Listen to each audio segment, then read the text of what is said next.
जय माँ इंद्राक्षी। इंद्राक्षी धाम में दर्शकों, आप सभी का हम हार्दिक स्वागत करते हैं। आज के दिन जिन जातकों का जन्मदिवस है, मैरिज एनिवर्सरी है, उन सभी को हमारी तरफ से बहुत बहुत शुभकामनाएं। आज हम बात करेंगे, हमारी हथेली में कई बार चिन्ह बन जाते हैं और इन चिन्हों में कई बार तिल की आकृति बन जाती है या तिल बन जाता है। तो जब हमारी हथेली में तिल बनते हैं तो कई बार उन तिलों का ब्यौरा आपने शुभ रूप में भी सुना होगा, अशुभ रूप में भी सुना होगा। तो ये तिल आकृति का हमारी हथेली में रहस्य क्या होता है, आज हम इसके बारे में जानेंगे। हमारी हथेली में तिलों का नाना भांति का महत्व है। हमारी बॉडी में तिल बनते हैं तो वैसे तो कई बार स्किन समस्या के कारण भी बहुत बड़े बड़े मस्से टाइप हो जाते हैं, फैलती हुई आकृति के तिल हो जाते हैं, लेकिन हथेली में छोटे छोटे जो तिल होते हैं उनका कहीं न कहीं अर्थ निकलता है किसी रेखा के साथ जुड़ करके। हमारी हथेली में हृदय रेखा है, हमारी हथेली में मस्तिष्क रेखा है, हमारी हथेली में आयु रेखा है, सूर्य रेखा है। अब सूर्य रेखा के ऊपर काले तिल का आ जाना, देखना पड़ेगा कि वास्तव में ये कोई काला तिल है या किसी कुंदुक जैसा कोई निशान है या लहसुन का कोई निशान है। रेडिश पे भी कुछ लोगों के हमने देखे हैं आ जाते हैं। अब आइए, जैसे कि हमने कहा, मुट्ठी में बंद होता तिल का अर्थ क्या होता है, तो सबसे पहले यही जानेंगे। किसी इंसान की हथेली में तिल हो, हथेली के बीच में हो, और जब हम मुट्ठी बंद करें तो वो तिल मुट्ठी में बंद होता हो। तिल बहुत बड़ी आकृति का ना हो और बहुत ही छोटी आकृति का ना हो, ठीक ठीक तिल हो। जैसे हम अपने पेन से, कलम से एक अच्छा सा डॉट लगा देते हैं, ऐसे इसको डॉट लगा करके थोड़ा सा घुमा दें, उस स्थिति वाला आपकी हथेली में ब्राउनिश सा तिल हो और आपकी मुट्ठी में बंद होता हो, तो ये तिल बहुत शुभ होता है।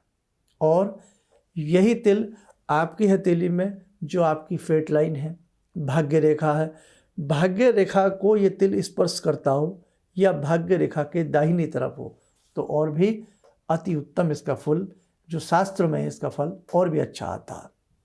कैसे? धन की बढ़ोतरी को कराने वाला, शुभ जीवन की स्थिति को उत्पन्न करने वाला ये तिल होता है। हमने देखा है कि सूर्य रेखा, ये सूर्य रेखा होती है आपके रिंग फिंगर के नीचे, इसको सन माउंट भी कहते हैं।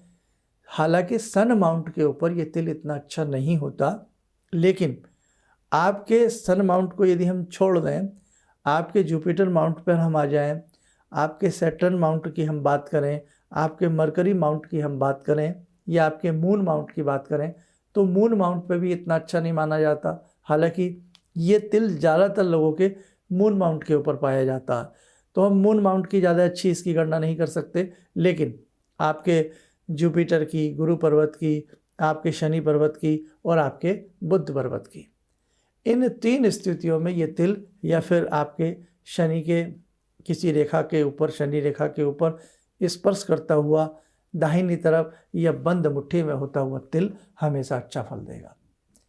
बस ये देखा जाएगा वो तिल भी किसी चिन्ह के अंदर ना हो। कई बार तिल बना है और हमारी हथेली में छोटी छोटी शैल होती हैं, हमारी हथेली में छोटी छोटी कोठरियाँ बनी होती हैं। अगर किसी कोठरी के भीतर वो तिल है, उसका अर्थ थोड़ा बदल जाएगा।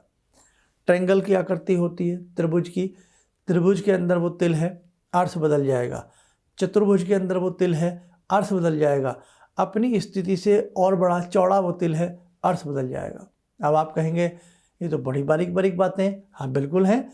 भाग्य को नापने का पैमाना क्या सरल हो सकता है? भाग्य को मापने की इकाई क्या छोटी हो सकती है? जीवन में जीवन का गणित बहुत बड़ा है। आपकी कक्षा का, आपकी क्लास का, आपके कोर्स का, आपके कॉलेज स्कूल का गणित छोटा हो सकता है, लेकिन जीवन का गणित ये बहुत अजीबोगरीब होता है। कई बार इस गणित के पूरे जोड़ तोड़ में ही ज़िंदगी निकल जाती है, लेकिन जीवन का हिसाब सही नहीं आ पाता। भाग्य की बात है कुछ लोगों का जीवन बहुत हिसाब से वो व्यक्ति जीवन को जीते हैं और कुछ लोगों का जीवन बेहिसाब हो जाता है। इतने दुख प्राप्त होते हैं, इतना गम प्राप्त होता है, सारी की सारी खुशियाँ मानो माइनस में चली जाती हैं और जीवन का गणित निष्फल हो जाता है। इसीलिए हमारी हथेली में मेरे साधकों छोटी छोटी आकृतियाँ, छोटे छोटे तिल, छोटे छोटे और भी ऐसे चिन्ह बने हुए विभिन्न प्रकार का अर्थ अपने अंदर सजोए रखते हैं। अब मुट्ठी में बंद होता तिल अच्छा, ये होती है हमारी तर्जनी उंगली, इसको हम पहली उंगली भी कहते हैं और इसको इंडेक्स फिंगर भी कहते हैं। इसी के नीचे गुरु पर्वत होता है जिसे हम जुपिटर कहते हैं। ठीक है, गुरु पर्वत होता है आपका। अगर तर्जनी उंगली के मध्य पर्व पर, ये पर्व होते हैं, पर्व मतलब खाने, इन्हें पोरे भी कहते हैं देसी भाषा में। अगर तर्जनी के बीच के पर्व पर हल्का सा ब्राउनिश तिल हो, भले ही चाहे थोड़ा सा बड़ा भी हो, खाने पीने का शौकीन वो व्यक्ति होता, बहुत अच्छे से उसे व्यंजन खाने का शौक़ होता है ना, अच्छा सात्विक आहार, अच्छा आहार, ऐसा व्यक्ति होता और उसके भाग्य में खाना उड़ कर के आ जाता। वैसे तो दाने दाने पर खाने वाले का नाम लिखा होता है, लेकिन कई बार वो लिखे दाने थोड़ा लेट मिलते हैं, टाइम पर नहीं मिलते हैं। तो जिसकी हथेली में ये तिल होगा, कहीं ना कहीं हमने देखा है अच्छा व्यंजन उसे प्राप्त होगा। मध्यमा पर कहीं तिल होगा तो ये मध्यमा का तिल कृपणता का सूचक है, कंजूसी का सूचक है। आपकी रिंग फिंगर के ऊपर ये तिल होगा, अनामिका उंगली जिसे कहते हैं, रवि की उंगली जिसे कहते हैं, तो इसके ऊपर जब होगा तो ये भाग्य उसका थोड़ा देर से चलेगा। कोई भी काम होगा लेकिन अटक करके, रुक करके, देरी के साथ होगा। आपकी आती है अब लिटिल फिंगर, सबसे छोटी उंगली। सबसे छोटी उंगली के ऊपर जो तिल होगा वो कहीं ना कहीं शरीर उस व्यक्ति का नाजुक रहेगा, छुई मुई रहेगा। थोड़ी सी ठंड लग गई, उसको बुखार हो गया, थोड़ी और ठंड लग गई, गले में खराबी आ गई, वीकनेस आ गई। तो ये स्थितियाँ अलग अलग तिलों की होती हैं। चंद्रमा, ये आपका मून माउंट है, चंद्रमा के ऊपर यदि तिल होगा तो ये शौकीन मिजाजी वो व्यक्ति होगा, वो व्यक्ति रुमानी होगा, वो व्यक्ति घुमाकड़ होगा, जिप्सी होगा, वो व्यक्ति रोमांटिक होगा, उसके ख्यालात, उसकी सोच कुछ शायराना अंदाज में होगी। ये इसका हमने देखा। मंगल के ऊपर तिल होगा, ये आपका मंगल ए है, यहाँ मंगल बी होता है, मंगल के थोड़ा नीचे आपका विनस होता है, शुक्र होता है। शुक्र के ऊपर, शुक्र नीचे, मंगल ऊपर। मंगल के ऊपर तिल होगा, जमीन जायदाद बनेगी लेकिन रुकावटों के साथ। शुक्र के ऊपर तिल होगा तो कहीं ना कहीं कमीशन से उसके पास अच्छा धन आएगा। बहुत सारी बातें हैं, छोटा सा तिल लेकिन अपने आप में बहुत बातें समेटे हुए हैं। कहने का भाव, बस आप इन तिलों को देख करके या हथेली के किसी और चिन्ह को देख करके या कुंडली के किसी योग और ग्रहों को देख करके आप विचलित मत हुआ करें, क्योंकि जब तक पूर्ण जानकारी नहीं होगी आपको घबराना नहीं चाहिए। तभी तो कहते हैं डेट ऑफ बर्थ हो ना हो, जन्म समय हो ना हो, आपके जीवन में अगर कुछ ऐसी तकलीफ़ें हैं, किसी मर्मज्ञ को अपना हाथ दिखावें और अपने जीवन की वो तकलीफ़ें जो हैं वो उनका क्या निदान हो सकता है बहुत अच्छे से आप लोग जान सकते हैं। आइए मेरे साधकों, समय हो चला आज की ध्यानमाला का। आज की ध्यानमाला में जुड़ते हैं भगवान शिव से। ओम आत्मा त्वं गिरिजामति सहचरा प्राणा शरीरं गृहं पूजा ते विषयोपभोग रचना निद्रा समाधिस्थिते संचारा पदयो प्रदक्षिण विदेः श्रोत्राणि सर्वागिरो यद्यात् कर्म करोमि तद्दखिलं शम्भोस्तवाराधनम् चन्द्रोद्भासितशेखरे स्मर हरे गंगाधरे शंकरे सर्पे भूषितकण्ठकर्णविवरे नेत्रोत्तवे स्वानरे दन्ते त्वकृतसुन्दरां वरदरे त्रैलोक्यसारे हरे मोक्षार्तिं कुरु चित्तवृत्तमचलं मन्येस्तु किं कर्म वे वन्दे देव उमापतिं सुरगुरुं वन्दे जगत्कारणं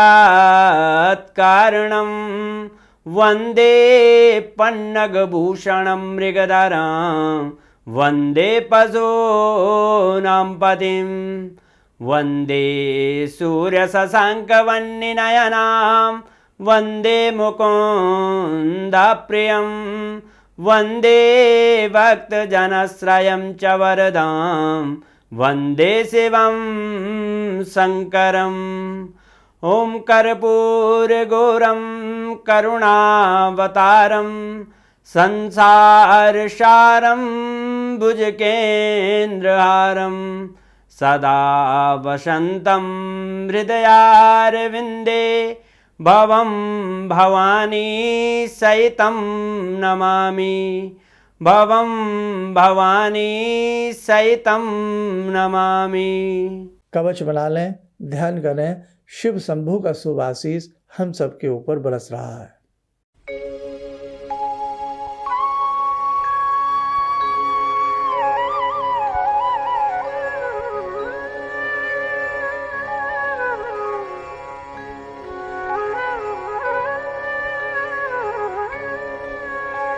ओम बोलते हुए नेत्र खोलें, सामान्य हो जाए। बहुत लोगों में आज भी ऐसा है जिनके पास पत्रिकाएं नहीं हैं और उनका मन होता है कि हम अपने भाग्य को कैसे जानें, हम अपने जीवन में चल रही इन तकलीफ़ों को, समस्याओं को हम कैसे दूर करें। तो अपना हाथ दिखा करके बहुत अच्छा एक तरीका है कि हम सामुद्रिक विज्ञान भी इसको कहते हैं, तो हम सामुद्रिक विज्ञान का अपने जीवन में बहुत अच्छे से लाभ उठा सकते हैं। आप स्वस्थ रहें, सुखी रहें, इन्हीं शुभकामनाओं के साथ हम अपनी वाणी को विराम देते हैं। जय माँ इंद्राक्षी। गुरु जी से मैं तब से जुड़ा हूँ जब से वो एक चैनल आती थी P7, उसी से मैं जुड़ा हुआ था। और गुरुदेव से हमारी जब मुलाकात हुई तो मैं आश्चर्यचकित रह गया जब उन्होंने हमसे बताया कि आपके साथ ऐसे ऐसे हुई।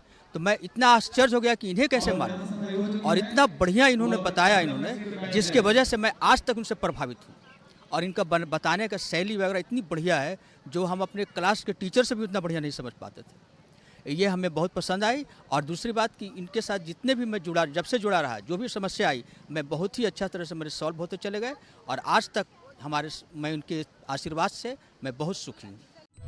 किसी भी समस्या के समाधान के लिए मिले प्रसिद्ध हस्तरेखा एवं वास्तु विशेषज्ञ प्रोफेसर धर्मेंद्र शर्मा जी से। नोट: शिविर में भाग लेने हेतु एवं व्यक्तिगत रूप से मिलने के लिए कॉल करने का समय सुबह 10 बजे से शाम 6 बजे तक। हमारे विभिन्न ज्ञानवर्धक कार्यक्रम देखने के लिए आप हमें अभी सब्सक्राइब करें, बेल आइकन को प्रेस करें ताकि आप देख सकें हमारा कार्यक्रम सबसे पहले। और अधिक जानकारी के लिए फेसबुक पेज को लाइक करना न भूलें।